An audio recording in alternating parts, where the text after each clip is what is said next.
કેમ છો? તો આજે આપણે બનાવશું મગની દાળ. તમે મગની દાળ 2 ગ્લાસ પાણી નાખીને બાફી લીધી છે. તમે જોઈ શકો છો મગની દાળ મેં બાફી લીધી છે. 2 ગ્લાસ પાણી નાખી અને થોડું તેલ બાફી લીધી છે. એક ડુંગળી, એક ટામેટું, લસણની પેસ્ટ અને આ થોડા મરચાં છે. અને સૂકા મસાલામાં એક અડધી ચમચી મરચું પાવડર, હાફ ચમચી ધાણા જીરું પાવડર અને 5 ચમચી હળદર છે. ચમચી હવે આપણે આનો વઘાર કરીશું.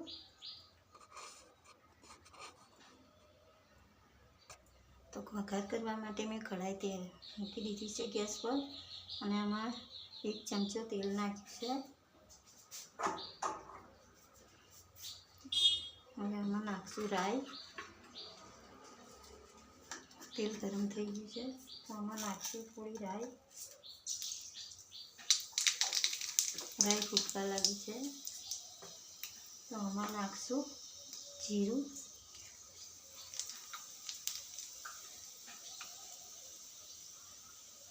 નાખશું થોડી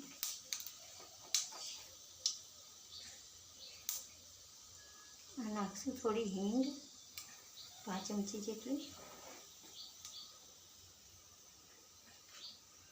હવે લીમડાના પાન,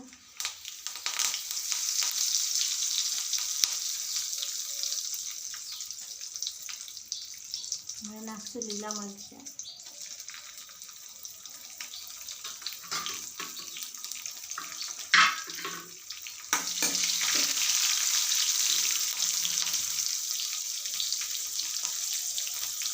હવે નાખશું ડુંગળી,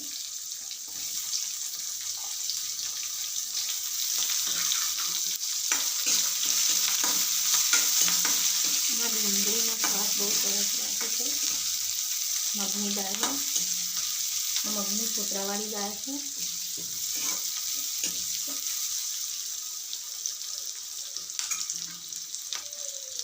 આ 1 કપનું મેં મેજરમેન્ટ દાળમાંથી લીધું હતું.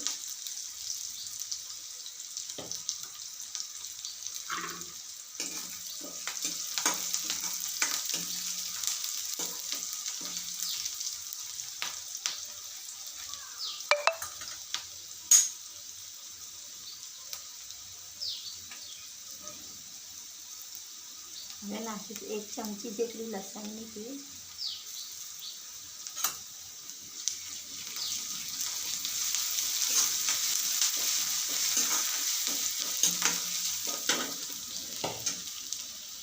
હવે ટામેટા એડ કરી દઈશું.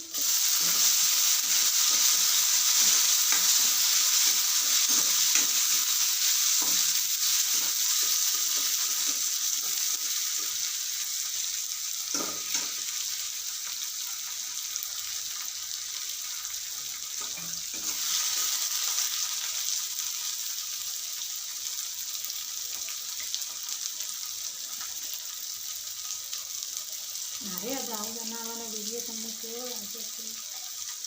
મારે આ વિડીયો ચોક્કસથી ટ્રાય કરજો. તમે આ રીતે દાળ બનાવજો, બહુ ટેસ્ટી દાળ બનીને તૈયાર થશે. તો હવે આપણે ટામેટા સોફ્ટ થઈ ગયા છે, ડુંગળીનો લોટ નરમ થઈ ગયો છે. હવે આમાં સૂકા મસાલા નાખીશું.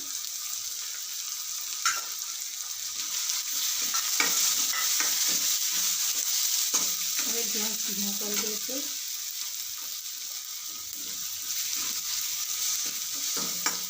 હવે આ દાળ એડ કરી દઈશું આમાં.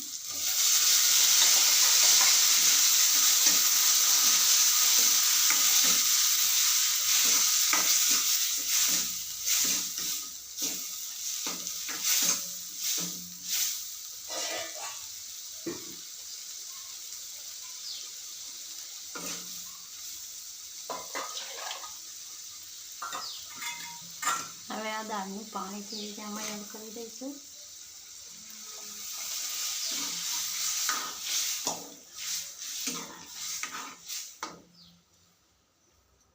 હવે આને ઢાંકીને 5 મિનિટ થવા દઈશું.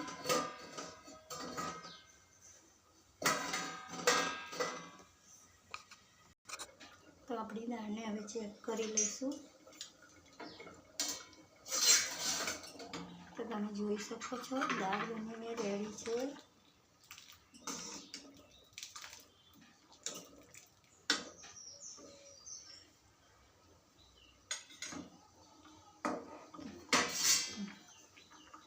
તો મારો વિડીયો તમને સારો લાગ્યો હોય તો લાઈક કરજો, સબસ્ક્રાઈબ કરજો અને ફ્રેન્ડ દોસ્તારોમાં શેર કરજો. અને આવા અવનવા વિડીયો જોવા માટે કમેન્ટ બોક્સમાં રેસીપી કેવી લાગી એ મને ચોક્કસથી જણાવજો. Thank you.